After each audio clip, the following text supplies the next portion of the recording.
અવારનવાર જે આપણને મંચ ઉપર જોવા મળે, તિલક અશોકભાઈ કણઝરિયા, આવ તિલક ત્યાં વચ્ચે. આ છોકરાને આખી શિક્ષાપત્રી કંઠસ્થ છે. મને કે આખી બોલું, મેં તો આખી રેવા દે, 10 શ્લોક બોલ. તો એમાંથી સિલેક્ટેડ 10 શ્લોકોનું એ આપણને શ્રવણ કરાવશે. તિલક.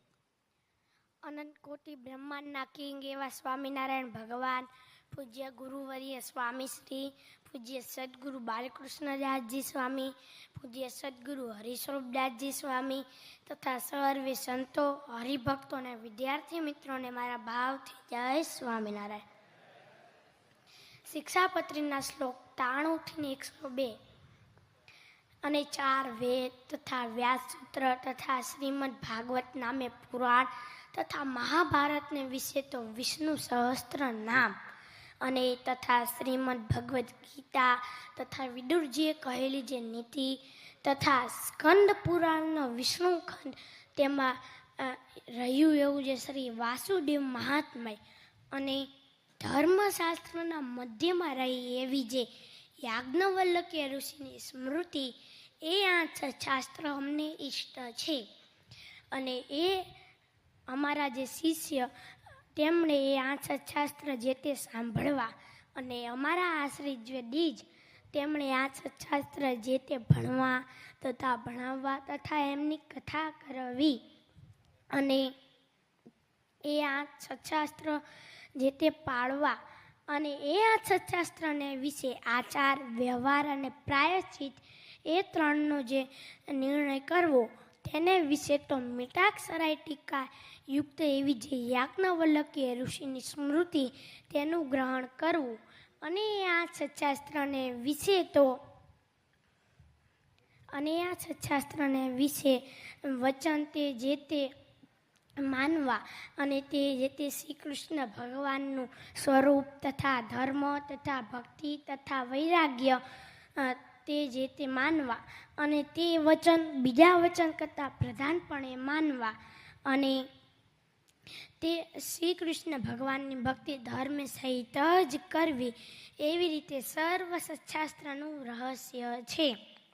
અને શ્રી રામાનુજાચાર્ય કર્યું એવું જે વ્યાસસૂત્રનું શ્રી ભાષ્ય તથા શ્રીમદ ભગવદ્ ગીતાનું શ્રી ભાષ્ય, એ બે જે તે અમારું અધ્યાત્મ શાસ્ત્ર છે એમ જાણવું અને દસમ સ્કંદ, પંચમ સ્કંદ તથા યાજ્ઞવલ્ક્યની સ્મૃતિ એ ત્રણને અનુક્રમે કરીને અમારું ભક્તિશાસ્ત્ર, યોગશાસ્ત્ર અને ધર્મશાસ્ત્ર છે. કહેતા કે દસમ સ્કંદ તે અમારું ભક્તિશાસ્ત્ર છે, પંચમ સ્કંદ તે અમારું યોગશાસ્ત્ર છે અને યાજ્ઞવલ્ક્ય ઋષિની સ્મૃતિ એ અમારું ધર્મશાસ્ત્ર છે એમ જાણવું. સદાનંદ સ્વામી મહારાજને જય. શિક્ષાપત્રીના ગુજરાતીમાં શ્લોક કંઠસ્થ કરવા એ થોડુંક કપરું કામ તો છે, પણ એક બીજી વાત આ છોકરાની વિશિષ્ટ એ છે કે આને વચનામૃતની આખી સાંકળી કંઠસ્થ છે. હમણાં શ્યામજી ભગતે વચનામૃત સત્ર લીધું તો શ્યામજી ભગતે આમને શીખવાડ્યું કે હવે તારો કોઈ પણ મિત્ર, સગા સંબંધીઓ, સ્નેહીઓ કોઈ પણ આવે અને તને એમ કહે કે મારો આજે જન્મદિવસ છે, તો તારે એને ભેટમાં વચનામૃત આપવાનું. અને કેવી રીતે? તો હું એમ કહું કે મારી 27 તારીખે જન્મદિવસ છે, તો એ કહે કે 27 તારીખનું આ વચનામૃત છે, એ તમારે આજે વાંચવાનું. દીપકભાઈ, 27 તારીખ ભગવાન અખંડ નિવાસ કરી રહે તેવી સમજણનું. સુધીરભાઈ, 4 તારીખ નારદજીના જેવી ઈર્ષા કરવાનું. જાજુ નહીં, પણ આખી સાંકળી આ છોકરાએ કંઠસ્થ કરી છે અને હવે એ કોઈ પણ આવે તો એને આવી ભેટ આપે છે.